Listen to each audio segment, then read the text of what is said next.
Hi, my name is Cold Beer and let's start with Lightyear Frontier. It just rhymes. Here you land on a beautiful, vibrant planet and have to find your mech. Yeah, here you and your machine are almost inseparable. All the building, walking around and exploring is being done by you controlling this huge, a bit sentient mech who sometimes makes a funny comment or two. Reminds me of Riftbreaker. One of the coolest things here I think is visuals. I rarely see this kind of polish in these kinds of games, and this beauty can be immortalized by the game's photo mode. Yeah, some serious AAA games quite often get a full release version without photo mode available, and here you can take wonderful pictures of yourself whenever you want. So basically this is a crafting and building game, so you have to roam around with your mech and collect various resources, then convert those resources into some machines, buildings or anything you like. Although this game is not only about mech upgrading, crafting and building, the exploration part is here as well. Not as big as I would want it to be, but when I played it, I found some dungeons where I couldn't go with my mech, so I had to leave my machine in order to squeeze myself into tight places. That is a nice touch. If you like these crafting games, there is a huge chance that you will like this one as well.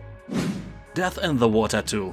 It looks like a very nice shooter game set in an original underwater environment. Here you will dodge and carve your way through swarms of terrifying sea creatures, controlled by a vicious, giant, mind-controlling kraken that haunts your every move. You will scavenge for hidden treasure to unlock weapons and upgrades, but the environment of this game will make sure that every dive reveals a new nightmare. As you investigate ruins, wrecks and reefs, the tension escalates. The marine life mirrors real behavior, with sharks and creatures remaining passive unless provoked. So don't splash the water and don't pretend to be a seal. Honestly, this advice is legit not only in this game but also in real life, except if you are attending a gathering of people who pretend to be seals, which is a very popular thing in Estonia, for example. I'm not joking. So the game features a campaign, also survival and free roam modes. People on Steam are saying that this game is very detailed and is suitable for almost every first-person shooter horror fan. The only bad thing is, if you get motion sickness easily, then avoid. Age of Wonders 4. At first this game may look really complex. It is filled with tens or even hundreds of various tiny statistics, resources, skills, traits and so on, and that can be really overwhelming. But when I played it I remember the golden rule of any game. Just play it as you can and learn along the way. And you know, it worked. It's actually not that complex and explanations here are great. Also, a very cool thing here is that immediately after you launch the game you are provided with the opportunity to create your own faction. Here you can create cannibal moles or necromancer frogs, orcs of light or anything you can imagine and officially name them as well. To be short, you can break stereotypes as you like. The combat, of course, is the most fun and most interesting thing in the game. Age of Wonders 4 has an incredible amount of different units made with this cool faction creation tool, from fire gremlins to holy moles with wings and nimbuses. Yeah, holy moly is actually here. Battle arenas are gorgeous as well. The design is really pretty and eye-catching. Most of them are filled with some shining details that create this magical atmosphere in which many things die. This is a great game, especially if you like the previous parts or if you are a fan of Heroes of Might and Magic. Agatha Christie, Murder on the Orient Express. Here you will discover a modernized and revisited version of Agatha Christie's classic book. Set in 2023, Murder on the Orient Express brings the classic tale to life in a way that may surprise even the most dedicated fans. Game isn't blindly following the original story. Here you'll find brand new elements and experience the mystery and suspense of the most famous case of Hercule Poirot. So here a crime is committed on the train. During your trip you are surrounded by a group of singular characters, all suspects, each with their own secrets and motives, and your job is to single out the murderer amongst them. Solving the mystery won't be easy. Through numerous twists and turns, you will have to use your enormous IQ to unravel the mystery and bring it to light. I wish games like that had an actual brain capability requirement, so you won't lose the money if you are, a bit dumber. So before you buy, you would have to solve a small puzzle, preferably from the game, to unlock the payment options. If you fail, the game is obviously not for you. Buy some other game, and if you solve it in a matter of seconds, that may tell you something as well. Just an idea, but kinda nice one, huh? TaleSpire. It is a beautiful way to play pen and paper RPGs, except here you won't need pen and paper. Instead, you can bring your own stories to life and embark upon campaigns together with your friends. Regardless of where you are in the world, the engine of TaleSpire will do everything it can to make you happy. Well, sadly, it can't make potato salad. Just a disclaimer. So, in a way, it's a tabletop game where rules, battles, and adventures are supervised by AI. As developers say, the beauty of real-world tabletop gaming here meets the endless possibilities of a digital world. Here you can build your adventures without compromising the handcrafted aesthetic of using traditional miniatures. You can take on a mantle of multiple heroes and creatures, manage your stats, and express yourself using the emote system. Perform dice rolls directly on board and interact with your environment. As a game master, you can dazzle and thrill your friends by building expansive maps, setting up shots, and controlling immersive soundscapes to bring all your delightful and devious designs to life. I also have to say that TaleSpire is not tied to a specific game or rule set. You make rules or bend them as you wish, and the game makes sure that no one can break them. Sherlock Holmes: The Awakened. If you like Sherlock Holmes and Lovecraftian stuff, this may be your spoon of potato salad. Here you become Sherlock Holmes and find yourself at the heart of terrifying Cthulhu mythos as you investigate a series of mysterious disappearances in Europe and the United States. Those are apparently linked to a dark cult that worships an ancient god. Whatever their plan is, you must put a stop to it, or, face unspeakable consequences. Yeah, all that sounds nice, but can I join the cult? Can I worship the ancient god as well? What if Sherlock decided that his life of investigations is boring and being a servant for a Dagon himself is a more fulfilling experience? I doubt that, but it would be nice if you could actually choose the unexpected way. Borderlands 3. You blast through weird worlds and enemies as one of 4 world hunters, the ultimate treasure-seeking badasses of the Borderlands, each with deep skill trees, abilities, and customization. So in this looter-shooter RPG, you will play solo or join the battle with friends to take on an epic enemies, score loads of loot, and save your home from the most ruthless cult leaders in the galaxy. With bazillions of guns and gadgets, every fight is an opportunity to score new gear, and that gear is more than crazy. Firearms with self-propelling bullet shields? Check. Rifles that spawn fire-spewing volcanoes? Obviously. Guns that grow legs and chase down enemies while cursing? Yeah, got that too. On Steam, Borderlands 3 is an owner of very positive reviews, so it's a no-brainer if you like shoot and loot. Just grab the game and be happy. Make your enemies unhappy by making them die. Strange Horticulture. Here you'll find and identify new plants, pet your cat, speak to a coven, or join a cult. Use your growing collection to influence the story and unravel dark mysteries. You are a citizen of a charming town surrounded by hag-infested forests and rugged mountains. You are the horticulturist, owner of a local plant store. As a cast of colorful customers come by your shop, you are quickly thrust into an occult mystery stretching back hundreds of years. Explore the lands beyond your store to find new plants, but be careful. The dark woods and lakes are not always friendly to a simple herbalist. You might discover powers beyond your wildest nightmares, or lose your mind completely. Game has an overwhelmingly positive review score. It's a true masterpiece. If you like interesting, non-cliché stuff, it's a must-play for you. Riftbreaker.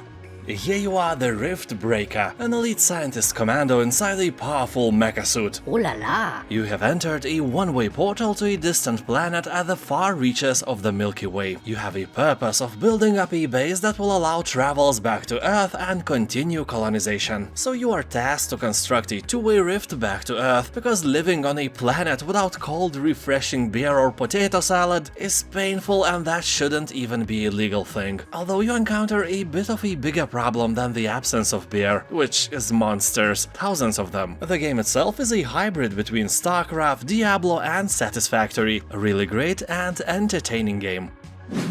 Sherlock Holmes Chapter 1. Here you as a young Sherlock Holmes will struggle to prove yourself as you navigate an exotic, dangerous island. Deep within the Mediterranean, you will investigate the mystery of your mother's death. Your legacy is written by the decisions you make. Deception, violence, and deduction are just a few resources in your arsenal. Whether you choose brute force to solve your problems or stay one step ahead of your enemies by using your wits to spot vulnerabilities, you decide what each situation demands as you hone your investigative skills. It's time to confront your past so you can become the legend you are destined to be. People on Steam are saying that this is a great game, although many are complaining that the open world part is an overkill. You know, running vast distances from one object to another feels a bit like a fetch quest. Coral Island. Here you will leave the big city life and business in Pokio Metropolis and start a new life on Coral Island. Sounds like a thing most of us would want in reality, until you realize that farms like that are smelly and filled with creepy crawlers everywhere you look. Nearby grocery store is 20 kilometers away and your toilet is clogged beyond repair until the Monday, because the plumber is drinking vodka and the only thing he can fix right now is his soberness. So let us enjoy games like that through the safety glass of our monitors, without all the smell and spiders. So here you'll create the idyllic farm of your dreams, where you will tend crops, nurture animals and build a bond with the natural world around you. You will revitalize the nearby town and its surrounding coral reefs, and forge relationships with a community of more than 70 fellow people who call Coral Island home. The game has very positive reviews on Steam and is probably one of the best things you can try if you like farming and life sim games. Ship Graveyard Simulator 2. Here you will destroy mighty ships, recover materials and earn good imaginary money. Because earning good, not imaginary money, is only in our imagination. Yeah, subscribe for more pep talk. Anyway, in the game you can expect new bigger ships, new gameplay features and improvements. Also well-known mechanics from the first game that have been significantly improved. So if you never played the first part, there is no point of doing that now. So with a hammer and a torch in your hands you will discover that there are a dozen kilometers of wreckage on the coast and thousands of tons of steel that you have to sell. Once I listened to a podcast about black matter detectors, and scientist Katie Mack said that for these only old steel of ships made before the nuclear era of humanity are a viable material, because they don't have radiation the new stuff has, and that steel from these old ships is the best thing for science. An interesting fact, no doubt. The game has around 80% positive reviews and a free demo version you can try. The Order of the Snake Scale. This, let's say, is a super rare indie game that only a handful of people know, and that's a shame. The game is really innovative and well made. It is an indie retro horror title, which will take you into the world inspired by Lovecraft himself. You will explore a dystopian world in one of the possible ways that humanity can follow. With each step in the game, you will explore the semi-open world and its history. Cool thing is that the game merges third-person exploration with first-person shooting at the same time. That is a super cool mechanic. So here mysterious murders, monsters, creepy rooms and corpses everywhere will set the mood. And the game is not forgiving. It will kill your character over and over again. So as the developer says, stock up your inventory, collect clues, fight and make decisions to survive. Well, at least try. Let's build a zoo. Let out your wild side and create your own animal empire in this cute expansive management sim. Here you'll import and breed rare creatures, hire the right staff, keep your visitors happy and deal with plenty of weird and wonderful events. You will be able to juggle through hundreds of buildings, foliage, path and enclosure decorations. Control everything that happens in your park, from what your animals eat to what eats your animals. And speaking about animals, here you'll find more than 500 different creatures. But that is not all. Try a hand at DNA splicing and stitch them together. Ever wanted to crossbreed a crocodile with an owl? Here you can. No, really, any combo is available. You can create over 300,000 different types of animals, although most of them will probably silently beg you, kill me now. That is, if they could speak, but they are animals, so they will go ow, ow, ow, ow, and you will ignore their pleas. Also, every zoo owner is a businessman first and only then an animal lover. Just watch Tiger King. So money is way more important than ethics, and you want your zoo to thrive and be famous in the world. Oh, shut up. Asterigos, Curse of the Stars. In this high fantasy world, you will discover the long-forgotten secrets, interesting battle encounters, interconnected maps full of places to explore, and an immersive story where every choice matters. The game is really fun if you like light Souls-like battles and can enjoy a bit of cartoony graphics, but not everything is nice. Game has no map, like at all, so you will have to remember all the places in your head. That of course creates another level of immersiveness because you will have to use your actual navigational senses you usually never use in games. games. But do we actually want that? I don't think so. Anyway, if you decide to obtain it, the game will take about 30 hours from your boring life. Golf Club Nostalgia. Here the rich fled to Mars, but sometimes they venture back to a desolate Earth for a round of golf. Each hole in the wasteland offers its own little story and possible puzzle to sink the perfect shot. You will play through destroyed brutalist monuments, crumbling shopping malls, and abandoned museums with neon signs. Game has a great soundtrack as well as personal stories broadcasted on Radio Nostalgia from Mars. The station caters to citizens of Mars as they dial in to share their memories of Earth. A smooth-voiced radio DJ keeps the show flowing with updates and announcements, hinting at a not-so-glamorous life on Mars. This is a unique and beautiful game really worthy of your attention.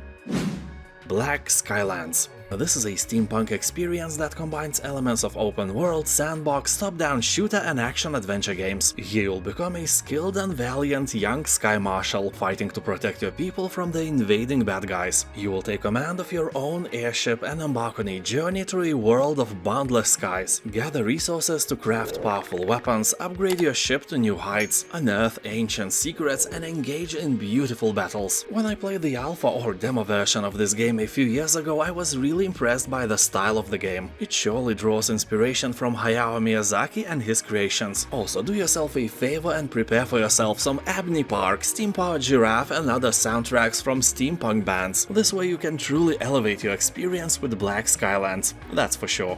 And now thank you for watching, have a nice day and I'll see you next time. Bye.